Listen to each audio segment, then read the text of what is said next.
Assalamualaikum warahmatullahi wabarakatuh.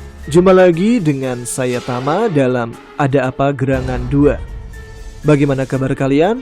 Semoga selalu diberikan kesehatan dan juga rezeki yang cukup.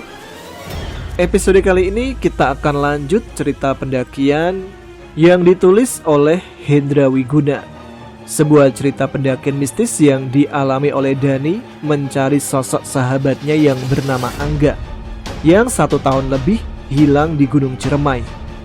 Setelah kemarin, Dani dan juga 2 orang YouTuber bertemu dengan sosok pendaki berjaket merah yang bertingkah aneh, melakukan pendakian seorang diri pada malam hari, dan masih banyak kejanggalan lainnya. Nah, seperti apa kelanjutan ceritanya? Langsung saja kita simak. Teman-teman, ada apa gerangan? Ceritanya mulai dari sini.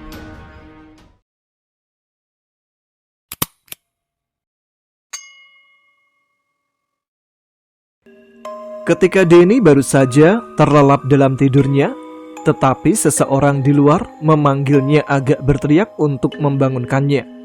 Terpaksa dia beringsut dari tempat pembaringan dalam kantong tidur khusus berwarna hitam yang dimilikinya. "Bang, Abang Denny," panggil seseorang sambil menampar-nampar pintu tenda. Dengan segera Denny membukanya. "Ayo bang, kita ke puncak," ajak orang itu. Dani pun mengangguk walau dia masih dalam keadaan setengah sadar. Kemudian dia bangkit dan keluar dari kantong tidurnya, lalu bersiap untuk mengemasi barang yang perlu dibawa untuk mendaki menuju puncak. Jam menunjukkan hampir pukul 4 subuh ketika dia sudah siap. Di luar sana, Dani melihat ada pendaki berjaket merah juga baru keluar dari tendanya. Dia tampak kusut dengan wajah yang lelah, tetapi tidak lagi pucat seperti kemarin. Malah pendaki itu terlihat sudah berkeringat seperti kegerahan. Padahal hawa di pos 3 ini sungguh dingin. "Ayo, semua sudah siap? Kita berangkat sekarang." Mereka pun segera memulai langkah pertama dalam pendakiannya. Bang Deden dan Bang Alif berada di depan untuk memandu jalan mereka. Sementara Indra sang pendaki berjaket merah tepat berada di belakang Dani. Entah kenapa, Dani merasa seperti ada yang tidak beres dengan pendaki berjaket merah itu. Dia terlihat kelelahan meski pendakian baru saja dimulai. Bahkan sampai saat ini, Dani masih belum berani berbicara kepadanya. Wajahnya masih saja membuatnya enggan menyapa dirinya. Perangainya pun tidak terlalu disukai. Ketika Dani mulai merasa lelah, gak tahu kenapa, dia merasa sesuatu sepertinya sedang memperhatikannya. Ada hawa yang tidak enak muncul yang entah dari mana. Dia berpikir mungkin itu adalah pendaki di belakangnya. Dan karena penasaran, Dani pun sengaja berhenti sejenak, lalu bersandar pada pohon sambil menghirup udara segar dan minum air mineral. Sesekali dia mencoba menengok ke belakang. Agak lama dia beristirahat, karena dia ingin membuat pendaki berjaket merah itu berjalan di depannya untuk berganti posisi. Ketika sosok pendaki itu melintasinya, wajahnya yang selalu tampak mengernyit melihat tajam ke arah Dani. Sekilas saja, lalu ia kembali berjalan. Tidak lama, Dani pun meneruskan perjalanan. Sekarang dia yang bergerak di belakang pendaki yang bernama Indra itu. Akan tetapi, Dani masih tetap saja merasa ada seseorang yang memperhatikannya. Ketika dia kembali menengok ke belakang, tidak ada siapapun di sana, hanya ada kegelapan hutan.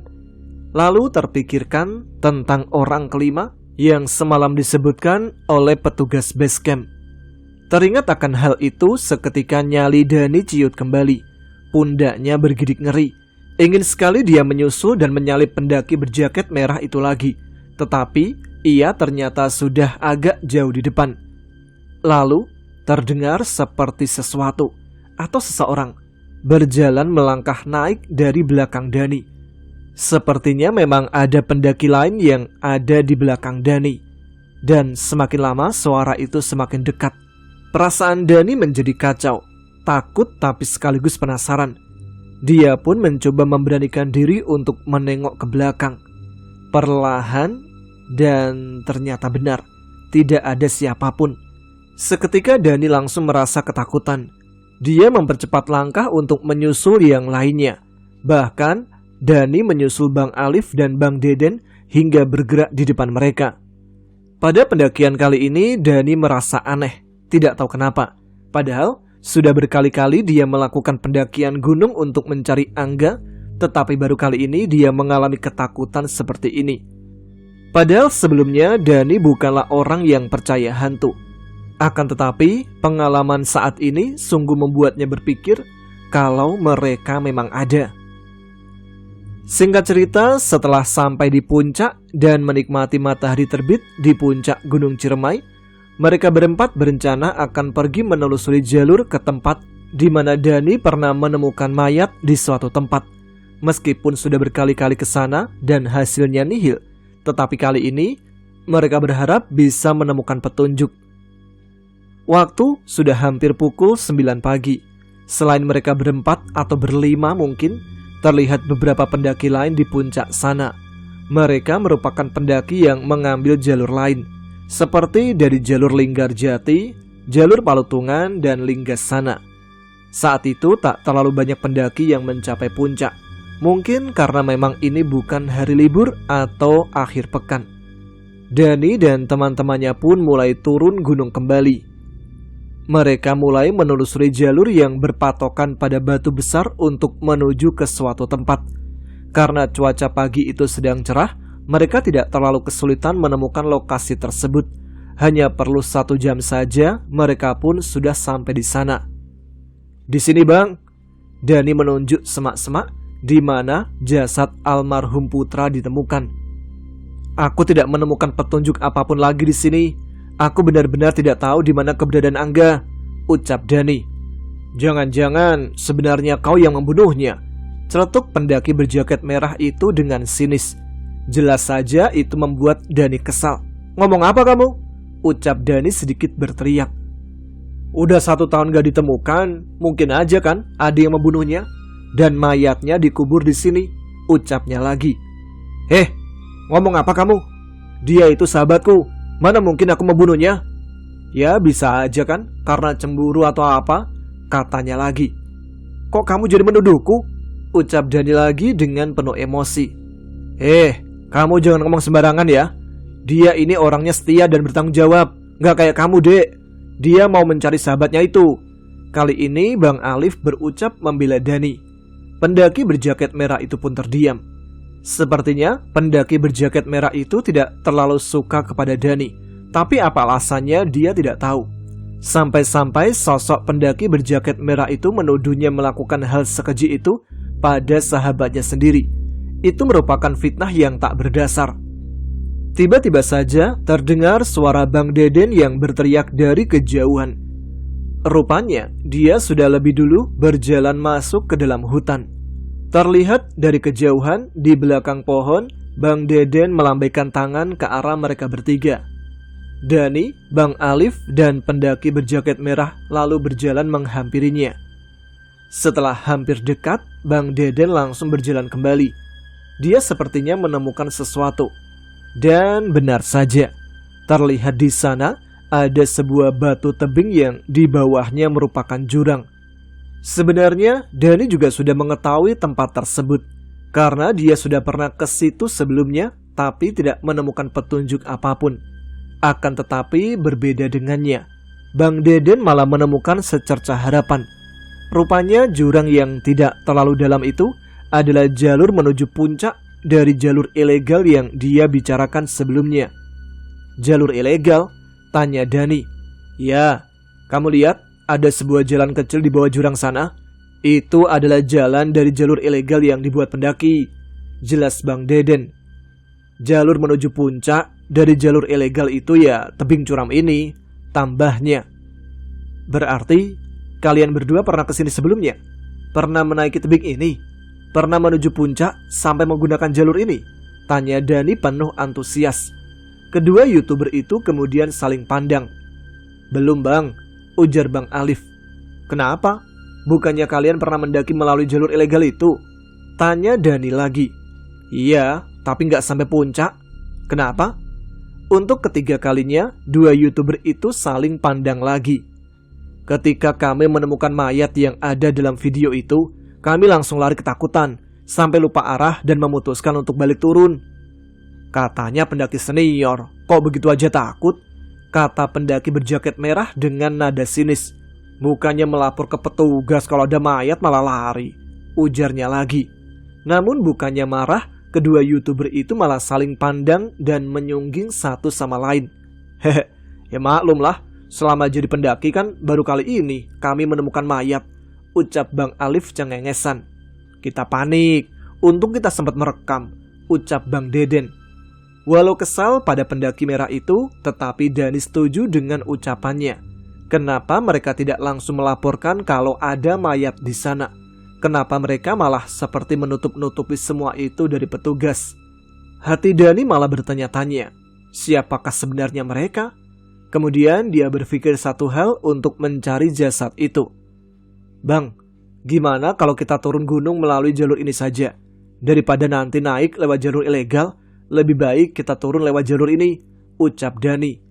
Bang Deden pun langsung tersenyum dan mengangguk seakan menyetujui. Betul juga, alih-alih naik lewat jalur ilegal, kita melakukan sebaliknya, turun lewat jalur ilegal. Ide bagus, ucapnya. Kalian cari mati, ucap pendaki berjaket merah itu. Kalian tidak tahu ada apa di jalur itu kan? Tambahnya. Mereka udah pernah kesana sebelumnya, ucap Dani. Tapi gak sampai puncak kan? Balasnya. Dani kembali menatap wajah pendaki berjaket merah itu. Terlihat sinis. Sepertinya memang perangai dari pendaki berjaket merah ini tidak terlalu baik. Kenapa kalian tidak melakukannya sekarang?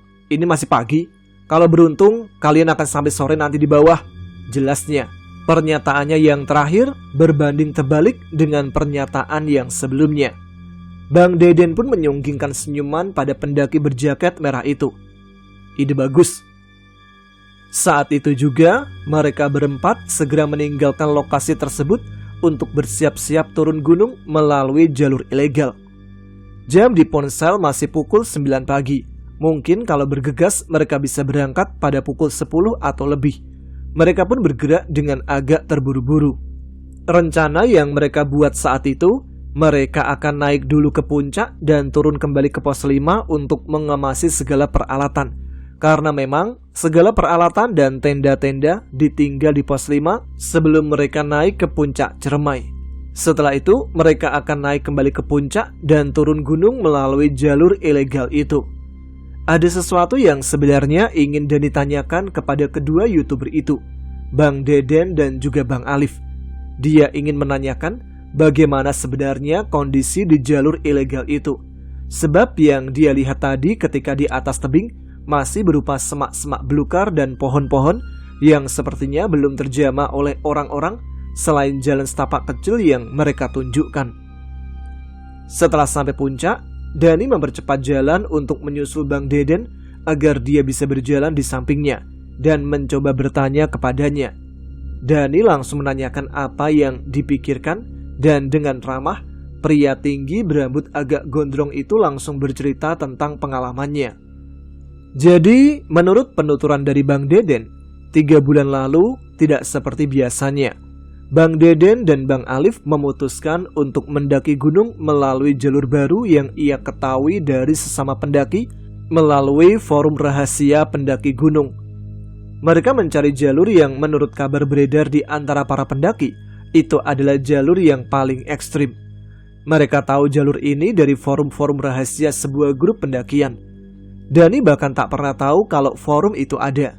Dia jarang sekali mengikuti forum atau grup semacamnya. Hanya kemarin saja ketika kehilangan Angga membuatnya sibuk di sana. Menurut para pendaki yang ada di dalam forum, jalur tersebut sangat berbahaya. Saking berbahayanya, para ranger Gunung Ciremai sepakat untuk menutupnya. Sejak saat itu tak ada lagi yang berani melewati jalur tersebut. Sudah lama sekali jalur ini tidak pernah dibuka. Berbeda dari yang lainnya, jalur ilegal ini memiliki tingkat kesulitan yang tidak biasa. Butuh seharian untuk para pendaki menyelesaikan perjalanan. Bagi yang sudah puluhan kali mendaki, mereka merasa itu bukanlah hal yang sulit. Menurut ceritanya, mereka berjalan masuk melalui sela-sela belukar tanaman yang menghalangi jalur di awal perjalanan. Kemudian menelusuri pohon-pohon yang lebih tinggi. Dengan bekal golok di tangan, tas kere di punggung beserta segala peralatan di dalamnya, mereka mencoba menembus hutan yang sama sekali belum pernah dijamahnya. Kala itu, mereka berdua merasa seperti ada sepasang mata sedang mengintai dari balik rimbunnya semak-semak. Awalnya mereka tidak tahu, juga tidak memperdulikannya. Mereka berdua hanya fokus pada pendakian, di mana itu semua mereka rekam untuk sebuah konten YouTube milik mereka. Ternyata ada sungai yang harus dilalui, dan mereka pun berhasil melewati sungai yang deras itu. Meski sempat terbawa arus, tetapi kedua lelaki itu masih bisa selamat. Kemudian berkali-kali terjatuh di tanjakan tanah berakar lebat, sampai badan luka-luka. Di sepanjang jalan tidak ada petunjuk apapun seperti yang ada di jalur resmi. Mereka pun hanya bisa terus menerobos rimbunnya belukar berbekal golok di tangannya. Seharian penuh mereka menelusuri hutan, tanjakan, turunan, tanjakan lagi, turunan lagi, semua ranting tanaman dan semak belukar yang menghalangi mereka tebas untuk membuka jalur. Akan tetapi, mereka belum juga menemukan tebing-tebing batu yang menjadi patokan di mana jalan menuju puncak berada. Karena waktu itu sudah menjelang malam, mereka berdua memilih untuk membuka tenda dan istirahat. Pada hari kedua, mereka masih berkutat pada pencarian tebing. Namun setelah beberapa jam menelusuri, batuan-batuan besar itu masih belum terlihat oleh mereka. Bahkan sepertinya mereka hanya menjejaki jalur yang sama berulang kali. Mereka seperti diputar-putar di jalur yang sama.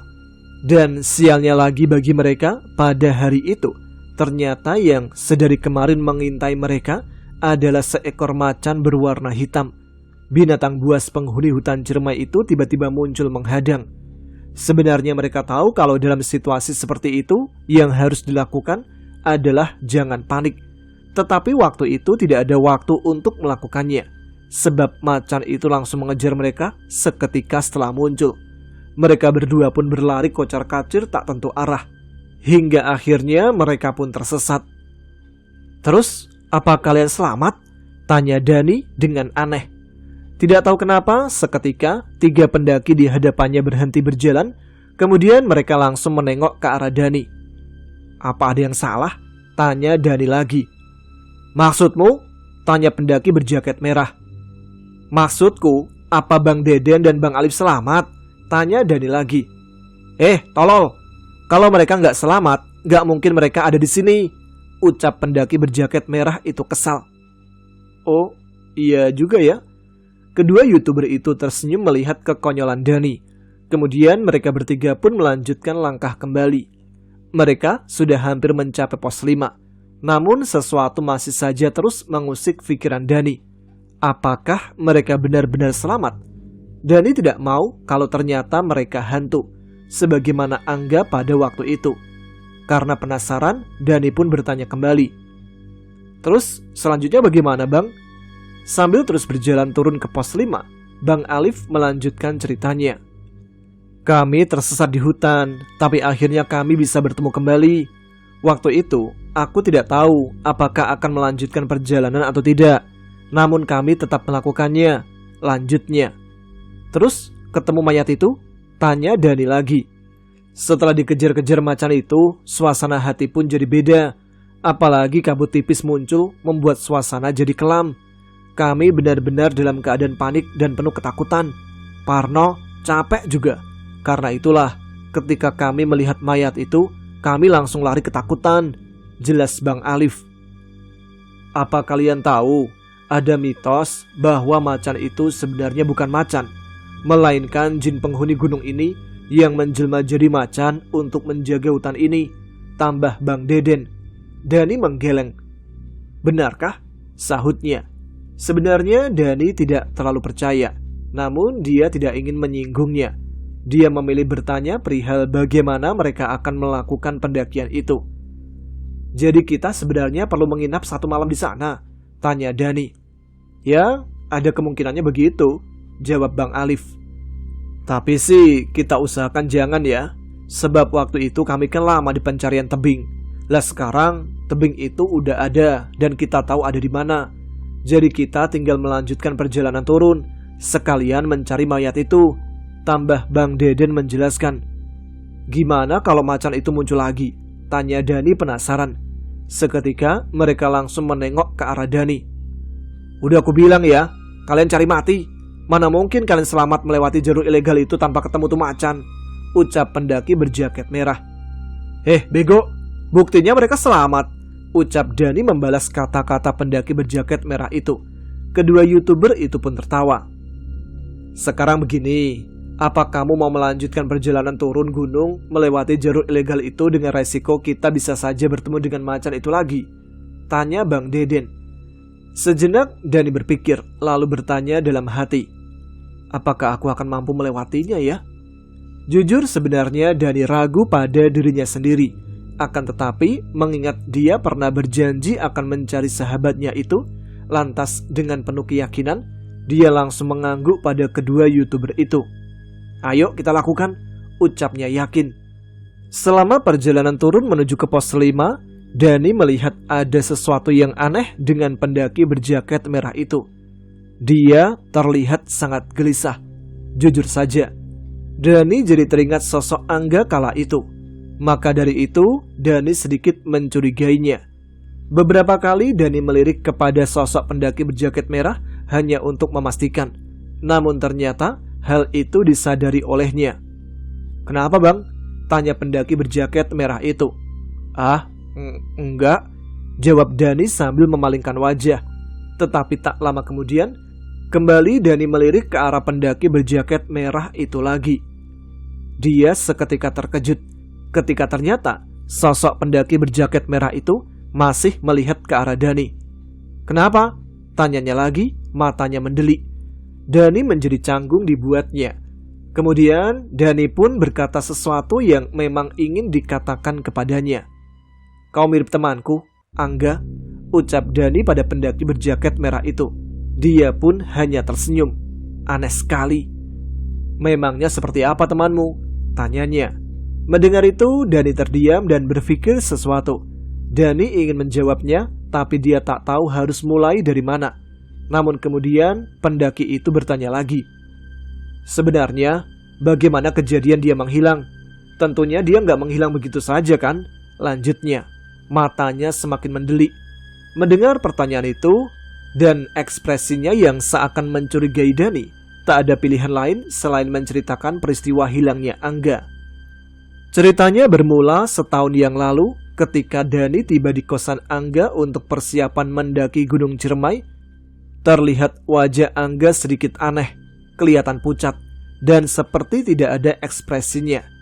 Saat itu Dani sudah merasa bahwa ada yang tidak beres. Tetapi waktu itu dia tidak terlalu menghiraukan keanehan yang terjadi pada Angga. Hingga rencana pendakian tetap berjalan. Sebab sayang juga karena dia sudah jauh-jauh datang. Pulang dari Surabaya ke Bandung hanya untuk memenuhi keinginan Angga. Jadi seminggu sebelumnya Angga mengajak Dani untuk mendaki ke Gunung Ciremai.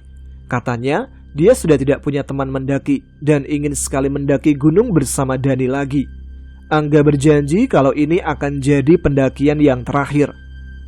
Dani pun tidak tahu kenapa Angga kekeh banget dan memaksanya untuk ikut.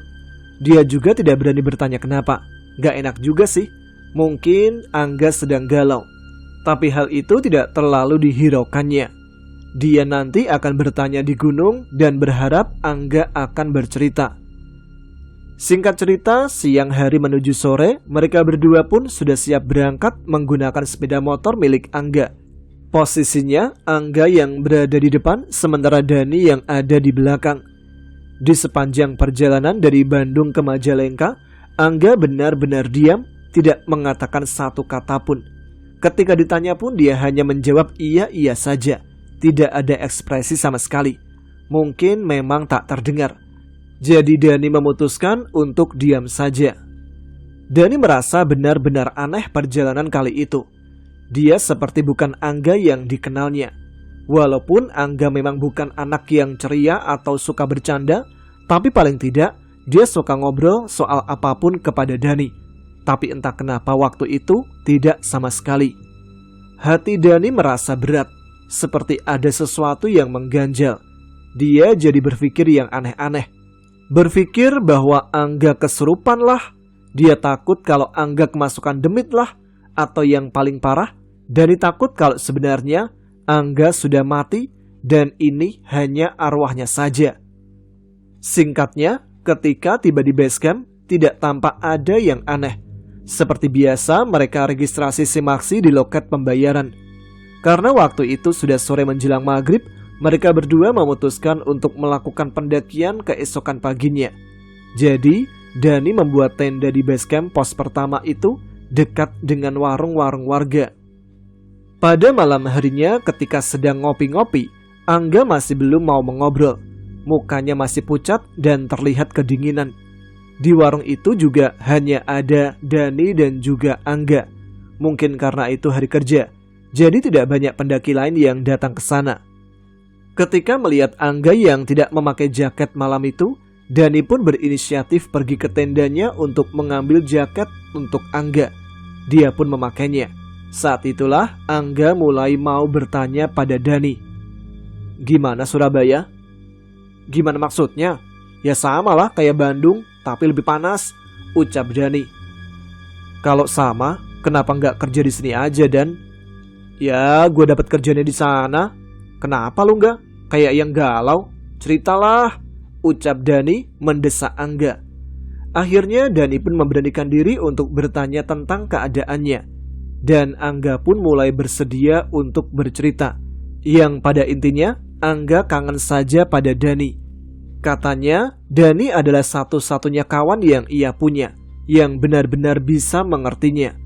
Jujur saja saat itu, Dani merasa agak aneh mendengar kalau Angga kangen kepadanya.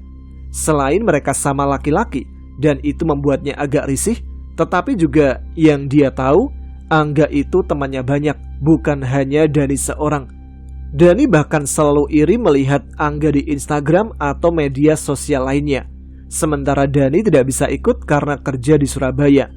Angga selalu kelihatan ceria bersama kawan-kawannya. Kemudian Angga pun bercerita lebih jauh. Katanya dia dikhianati oleh teman-temannya, makanya dia galau. Akan tetapi ketika ditanya apa yang dilakukan teman-temannya kepadanya, Angga sama sekali tidak menjawab. Dia malah terdiam. Benar-benar diam, tidak berbicara, sambil memasang wajah datar, seperti ada kekecewaan berat di hatinya. Dani tahu bahwa ada yang tidak beres, tapi dia juga belum berani bertanya lebih jauh. Jadi dia pun mendiamkan saja dan menunggu Angga bercerita sendiri. Mungkin di pendakian besok dia akan ngobrol lagi. Ada hal aneh yang dirasakan oleh Dani ketika mereka ngopi di warung itu. Entah kenapa, setiap kali ada warga yang lewat, mereka selalu memandang heran ke arah mereka berdua. Dan tidak ada satupun yang mau masuk ke warung itu. Yang paling aneh adalah ketika ada seorang pria bergamis hitam dengan kain ikat kepala batik lewat warung. Mukanya tampak heran. Dia jalan sambil mengangguk-angguk dan sambil pegang tasbih kayunya, seperti ada tahu sesuatu. Mata Dani terus melihat dia berjalan karena merasa janggal dengan sosok pria itu. Lalu, meskipun tidak merasa mengantuk, Dani memutuskan untuk kembali ke tenda dan tidur. Lagi pula, mereka harus memulihkan energi setelah perjalanan dari Bandung yang menguras tenaga.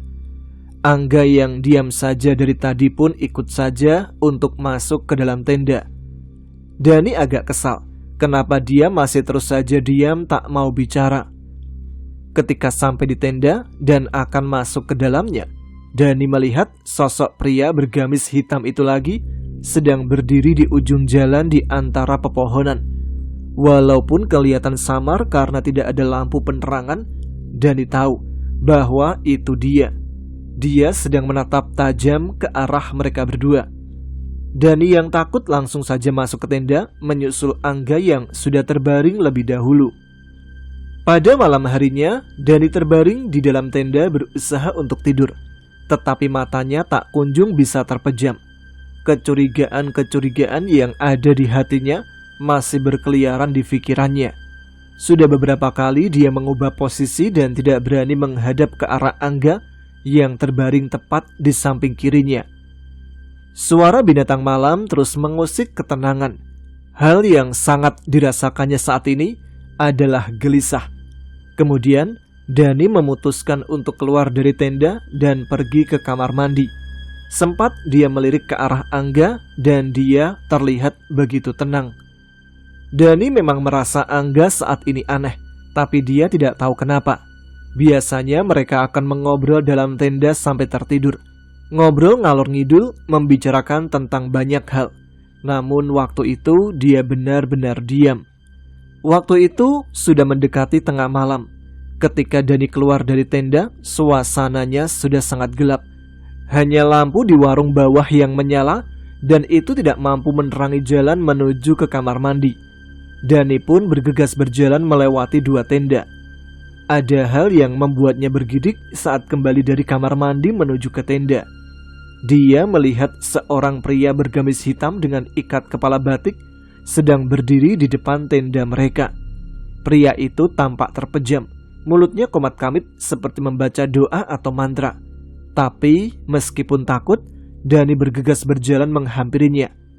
Namun ketika Dani berjalan naik ke lapak tenda, dia sudah tidak menemukan pria itu lagi. Dia menghilang, tidak tahu kemana. Tuh orang ngapain sih? Dari tadi mencurigakan banget, ucap Dani dalam hati. Sebenarnya dia pun tidak ingin memperdulikannya. Akan tetapi, ketika akan masuk ke dalam tenda, tidak sengaja dia menendang sesajen. Kelopak bunga 7 rupa, dupa, dan apapun itu, dia tidak begitu ingat. Segala sesajen yang diletakkan di atas piring kecil itu semuanya tumpah. Karena terlalu takut dan kaget, Dani pun buru-buru masuk ke tenda dan segera berbaring memejamkan mata, berusaha kembali untuk tidur. Ketika pagi tiba, mereka berdua berkemas dan Angga masih tidak mau bicara. Ingin sekali ia bertanya saat itu juga, ada apa dengan Angga? Ada apa dengan sahabat Dani itu? Tetapi pertanyaan itu selalu saja tertahan dalam hati, tak kunjung diajukan. Sementara di seberang sana, ada 2 tenda yang berdiri yang merupakan milik dari satu rombongan. Sepertinya mereka juga akan bersiap untuk mendaki pagi itu. Dani pun menghitung mereka berjumlah ada 5 orang, 2 perempuan dan 3 laki-laki. Salah seorang lelaki sempat menyapanya dan menghampiri mereka berdua. "Bang, mau mendaki juga atau udah turun?" tanya lelaki itu. "Baru mau nanjak bang," jawab Dani. "Oh, sendirian aja bang?" "Enggak bang, sama teman satu." "Oh, berdua?" tanyanya seperti heran. "Oh, kalau mau kita bareng aja bang." Dengan senang hati, Dani pun menerima tawarannya. Selesai sarapan dan berkemas untuk terakhir kalinya, mereka pun mulai melakukan pendakian. Dani mempersilahkan rombongan mereka untuk berjalan lebih dulu, sementara dia dan Angga berada di belakang mengikuti mereka. Di sepanjang awal perjalanan, Dani masih tak berani bertanya kepada Angga. Angga pun masih saja terdiam. Karena segan, dia hanya bisa menunggu Angga menceritakan apa yang sebenarnya terjadi kepadanya dan apa hubungannya dengan teman-temannya. Kenapa dirinya merasa dikhianati. Akan tetapi, mungkin karena merasa sepi, Dani berinisiatif bertanya tentang hal lain kepadanya. "Gak, gimana kalau kau ikut aku aja kerja di Surabaya?" "Kerja apa?" tanyanya singkat. Angga yang sedang berjalan naik di depan Dani mulai merespon. "Apa aja lah, nanti ku cariin kau kerja di sana. Mungkin kalau begitu, kita bisa mendaki bareng lagi kayak dulu. Gunung-gunung di Jawa Timur itu banyak, gak cuma di sini aja, dan juga gak kalah cantik." Seketika Angga berhenti dan berbalik. Dia menatap Dani kemudian. "Makasih ya Dan," ucapnya meskipun wajahnya masih datar. Mereka berdua akhirnya saling bicara dan membahas tentang pekerjaan dan hal sehari-hari. Namun masih enggan membahas tentang kegalauannya. Di sepanjang mereka berdua mendaki, rombongan yang berjalan tak jauh di depan sesekali menatap ke arah mereka berdua dengan pandangan aneh. Mereka mengernyitkan dahi dan tampak berbicara dengan suara pelan, seolah membicarakan Dani dan juga Angga. Karena risih, Dani memutuskan berhenti lebih dulu dan juga menyuruh Angga agar rombongan itu meninggalkan mereka jauh. Dengan begitu, mereka berdua bisa tenang mendaki berdua.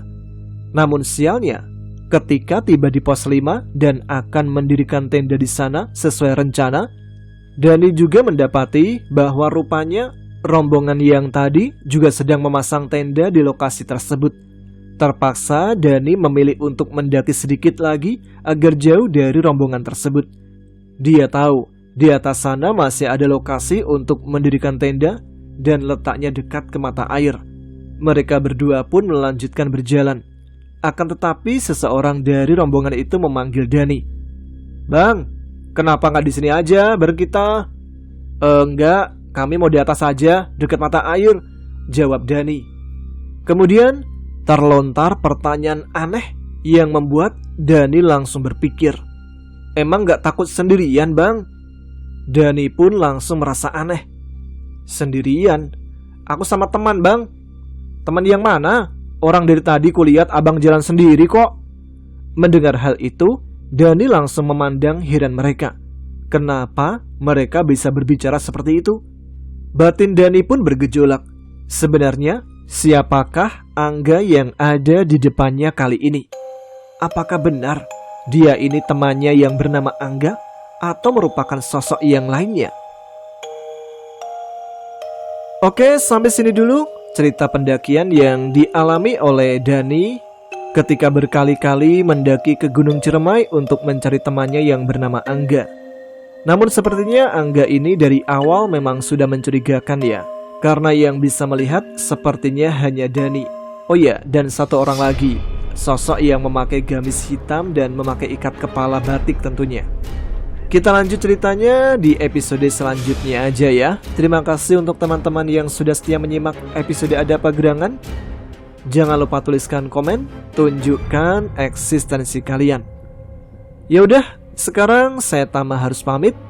Tetap semangat, jaga selalu kesehatan. Wassalamualaikum warahmatullahi wabarakatuh.